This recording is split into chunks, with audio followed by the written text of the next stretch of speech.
All right, let's review first one-step equations. So this is where you have a variable next to some term and you are trying to get rid of it by using inverse operations.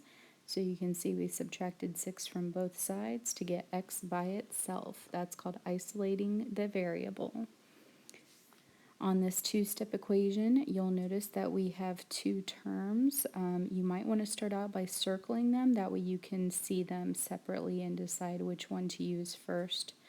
So we're going to get rid of the variable or the term that does not have the variable in it first by using inverse operations. Again, instead of minus, add. And then bring everything down. Use your calculator to help you with the integers if you need. Our goal, as you can see, is to get where you have x on one side of the equation and anything that doesn't have an x on the other side, so that you can finally divide or multiply to get rid of the final value that is next to x. So we need to get to 1x equals some number. Finally, if you have variables on both sides, again, might want to start out by circling all of your different terms. Notice I circled the plus signs with whatever's right after them, because showing that those are positive numbers. And so you can pretty much start anywhere. I like to get all my variables on the left side, so instead of adding 7r, we're going to subtract it. Again, circling your different terms, we can see that we need to get the positive 7 away from the r, the variables. So we did minus 7.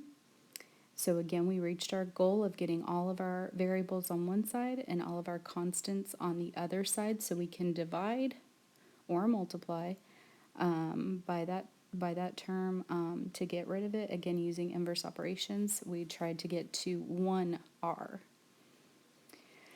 And looking at another example of variables on both sides, if we circle our terms, we have 13, negative 4x, 1, and negative x. Notice that my negative signs belong with the terms right after them. So that's why I circled them together. So instead of subtracting x on the right, we're going to add it to get rid of it and bring all of our x's to the left.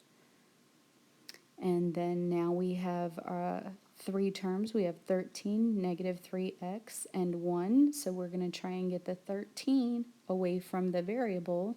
So instead of having a positive 13, we need to subtract it to cancel it out using those zero pairs.